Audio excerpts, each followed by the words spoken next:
그 집이 재앙을 받았으므로 그의 이름을 브리아라 하였더라. 아멘.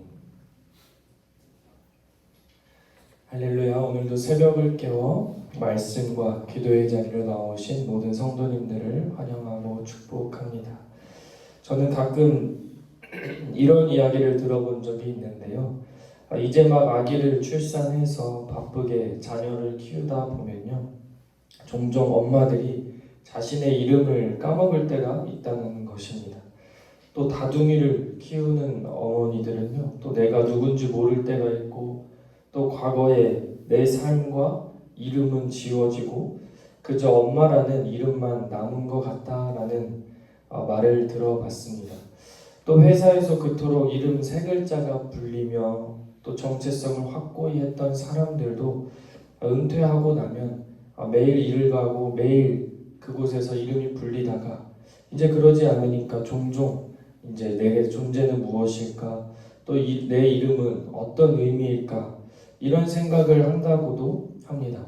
이처럼 살면서 자신의 이름은 존재 가치와 정체성을 뜻해주는 중요한 역할을 합니다.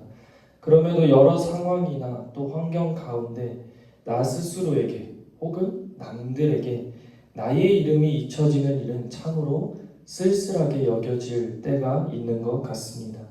그런 의미에서 오늘 역대상 7, 8장 그리고 이전에 나온 이름들과 족보들은 큰 의미를 담고 있는 것인데요. 성경이 기억하고 있고 하나님이 기억하고 있다는 것입니다. 사실 이 사람들이 어떤 일을 정확히 했는지, 또 누구인지, 또 어떤 역사가 있는지도 잘 모르겠는 이름도 무수히 많은데요. 요즘 역대상 읽으시느라 힘드시죠? 네. 그럼에도 하나님께서 이 이름들을 성경에 기록하셨죠. 그 이유가 무엇일까요? 하나님은 자신의 백성이라고 하는 그 백성들, 그 자신의 백성들의 이름을 단 한 명도 잊지 않으시고 다 기억하고 계시고 또 알고 계시다는 것입니다. 그래서 본문에서 은혜가 되는 것은요, 첫째로 하나님은 모든 세대를 기억한다는 것입니다.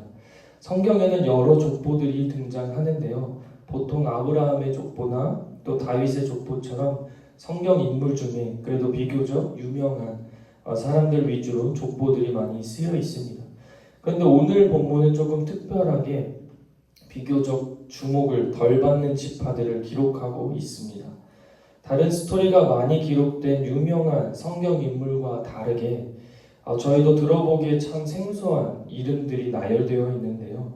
그럼에도 이들 이름 앞에는 이런 특별한 호칭들이 덧붙여져서 계속해서 반복되고 불리고 있습니다. 제가 본문 7장 7절 말씀을 읽겠습니다. 벨라의 아들들은 에스본과 우시와 우시엘과 여리못과 일이 다섯 사람이니이다. 그 집의 우두머리요 큰 용사라. 그 계보대로 계수하면 22,034명이며 아멘. 이런 큰 용사이며 계보에 계수되었다는 것은요, 단지 사람으로서 어떤 세대를 계승하고 또 사람으로서 그냥 기록됐다는 의미를 넘어서요, 큰 용사 그리고 계보에 계수되었다. 이것은요, 하나님 앞에서 책임과 사명들을 가졌다는 세대들로 표현된 것입니다. 그냥 이름만 나열된 것이 아니라 분명한 사명자들로서 기록되고 있다는 것인데요. 이들 상황에서는 그러면요, 왜 이 역대상을 읽는 사람들, 또 역대상에 쓰여졌던 그 시기에는 왜 이토록 이름이 중요했고 왜 이렇게 이름이 가져오는 정체성이 왜 중요했을까요? 역대상의 배경은요, 이스라엘 백성들이 이제 포로 생활을 마치고 나서 돌아온 상황에서 쓰여졌습니다. 그래서 이 당시에 그러면 이스라엘 백성들이 이제 막 노예 생활을 끝나고 돌아왔는데 이 사람들의 마음과 심정은 어땠을까요? 당시의 백성들은 나라를 잃었고 또 성전을 잃었고 고된 노역과 노예 생활 속에서 자신의 이름조차 불리지 않는 삶, 그리고 자신의 정체성이 무엇인지 자신의 이름을 그냥 까먹은 채 그저 혼란되는 삶에 살았던 것입니다. 그런 백성들이 이제 돌아와서 이 역대상을 이제 쓰는데요. 이 백성들이 다시금 백성의 정체성을 회복하기 위해 쓰여졌던 역대상입니다. 그런 백성들에게 하나님께서는요, 이 조상들의 이름을 처음부터 쭉 족보들을 쭉 불러주면서 이렇게 말씀하고 계신 것입니다. 내가 너희 조상들의 이름을 잊지 않은 것처럼 내가 너를 잊지 않았다. 내가 너를 알고 있다. 너의 이름을 기억하고 있다. 그리고 너도 여전히 나의 언약 백성이며 너는 여전히 내 계획 속에 있는 사람이다 라고 말씀해주고 있는 것입니다. 뿐만 아니라 성경에도 기록해서 지금의 세대까지 이 사람들의 이름을 하나님의 백성들로 기억하게 하시죠. 사랑하는 성도 여러분, 저희도 마찬가지입니다. 살아가면서 누군가의 인정을 받고 싶고 또 누군가에게 또 어떻게든 나의 이름이 한 번 더 알려지길 바라고 또 누군가 나의 이름을 기억해 주길 바라며 살아가곤 합니다. 그런데 마음처럼 이게 참 쉽지 않죠. 또 자연스럽게 직분이 바뀌고 또 사회적 위치나 가정의 역할에 따라서 점차 이름이 흐려질 때가 있죠. 이름이 흐려진다는 것은 나는 대체 누구인가? 나는 쓸모있는 사람일까? 라는 질문들이 생길 때가 있다는 것입니다.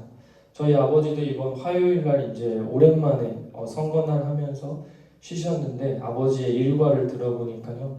아침에 일어나서 빨래하고 오랜만에 또 대청소하고 설거지하고 막 이러다 보니까 이제 저녁이 그렇게 금세 됐는데요. 아버지가 저에게 그러시더라고요. 내 이름은 김며느리다 이러시는 거예요. 그래서 야, 이게 아버지도 이름을 잊으실 수도 있구나 이렇게 생각이 됐습니다.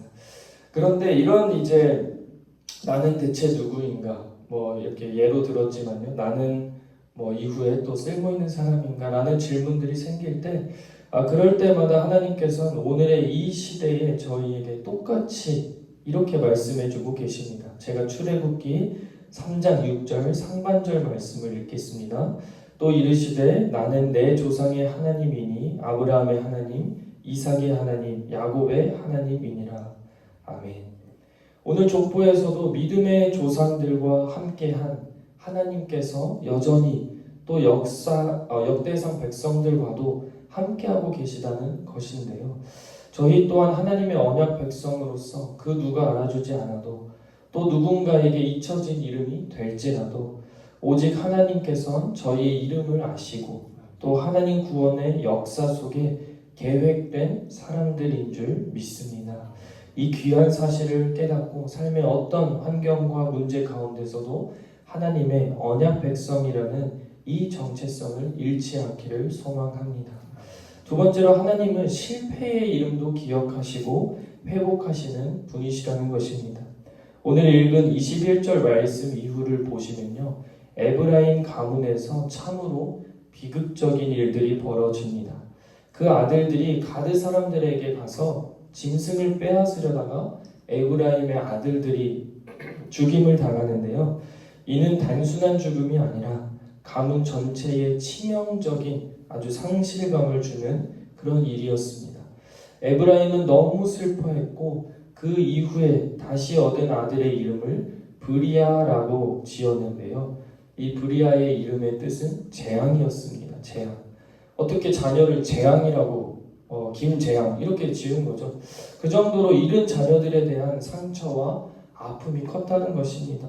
그럼에도 하나님께서는 이 아픔과 상처의 이름들과 역사 사건들도 있겠지만 계속해서 그 계보를 하나님의 계보를 포기치 아니하시고 하나님의 언약의 성취를 향해서 이제 진전해 나아간다는 것입니다. 본문 7장 27절 말씀을 함께 읽어보도록 하겠습니다. 그의 아들은 눈이요 그의 아들은 여호수아더라. 아멘. 이처럼 상처와 고난이 가득했던 이 에브라임 지파에서요. 이제 그 이후에 모세의 뒤를 잇는 여호수아가 태어납니다. 그래서 때로 착각하는 것이요. 정말 이 중요한 사실인데요. 하나님께서 이루어 가시는 이 구속의 역사들이라면 하나님이 하시는 건데 당연히 구원의 모든 역사가 성공 사례와 또 발전적인 상황만 있어야 하는 거 아닌가? 라고 생각할 수도 있습니다. 그런데 구약을 잘 살펴보면 모두 아실 수 있듯이요. 하나님의 구원의 역사는요. 하나님의 입장에서는 일직선으로 늘 전진해 나아가는 것이지만 이 사람의 반응은 꼭 좋은 발전적 의미의 일직선은 아니라는 것입니다. 출애굽 때도 사사기도 오늘 본문도 보시면요. 백성들이 때때로 이 구원의 역사를 볼 때요. 퇴보하는 것 같기도 하고 또 제자리인 것 같기도 하고 하나님의 구원의 역사가요. 사람이 봤을 때 그리고 마냥 앞으로 좋게만 나아가는 것은 아니기도 합니다. 사람의 반응이 때때로 제자리거나 또 고난으로 인해 퇴보하거나 등등 그리하여도 그런데요. 그럼에도 불구하고 하나님께서는 계획하신 그 구원 사역은 세기를 거쳐서 계속해서 그분의 목표를 향해 진전해 나아간다는 것입니다. 이 사실이 저희와 무슨 상관이 있을까요? 저희도 살아가면서 때로는 하나님과 멀어지기도 하고 또 믿음이 흔들릴 정도로 어려움을 겪기도 하고 또 때로는 신앙이 제자리인 것 같기도 하고 또 마찬가지로 저희에게도 불의야 즉 재앙의 시기들이 있을 수 있습니다. 하지만 이는 하나님의 구원 계획에서 멀어지고 하나님의 그 구원 계획이 실패된 것이 아니라요. 이 아픔과 상처까지도 먼 훗날 하나님 이루실 그 큰 구원 계획에 사용하신다는 것입니다. 역대상 8장으로 넘어가 보면요. 이제 사울 왕가의 그 족보가 기록되어 있는데요. 이 족보가 단순히 사울이 왕이었다로 끝나는 것이 아니라 믿음의 가문, 후손의 믿음, 또 세대를 잇는 하나님의 신실함들이 강조가 됩니다. 비록 사울은 이제 실패한 왕이 되기도 하지만요.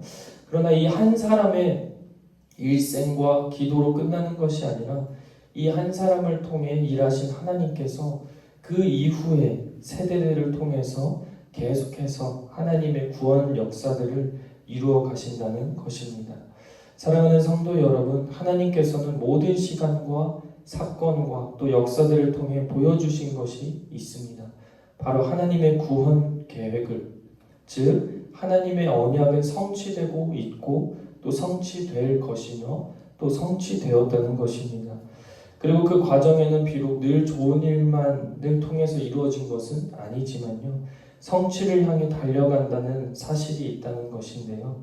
그렇기 때문에 어떤 상처와 아픔과 고난의 환경 가운데서도 나를 통해 또 내가 기도하는 다음 세대인 자녀들과 또 손주들을 통해서 여전히 하나님의 구원 계획에 또 구원의 그 역사들은 이루어 가신다는 것입니다. 이처럼 열왕기 상하는 사건 중심으로 기록되었다면요.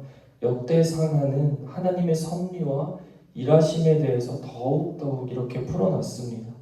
그래서 때로는 삶에서 나의 이름과 정체성이 흐려질 때 다시금 저희는 하나님의 생명책에 영원히 지워지지도 않고 잊혀지지도 않는 존귀한 존재로서 또 하나님의 구원의 역사들을 이어가고 성취해가는 사명자들의 이름으로 기록된 것을 꼭 기억하시길 소망합니다. 더 나아가서 자녀들과 손주들에게 이렇게 신앙 고백을 해주시면 좋겠습니다. 하나님은 너의 이름을 알고 계시고 너를 하나님의 계획 가운데 두셨단다.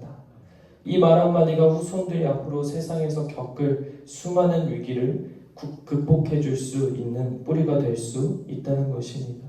마지막으로 성도 여러분의 입장에서 혹시 잊혀진 이름이 있지는 않은지 오늘 돌아보길 소망하는데요. 병상에 계시거나 또 낙심하여서 병든 영혼들, 또 여러 가정 일 때문에 이제 더 이상 연락을 거의 하지 않는 가족들의 이름들, 또 태신자로 작정했다가 가능성이 보이지 않으니까 이제 점점 잊혀져가는 이름들이 있지 않습니까?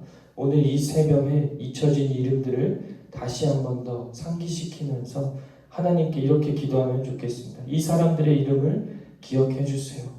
또 이 사람들의 인생을 회복시켜 주옵시고 또 다시 세워 주옵소서.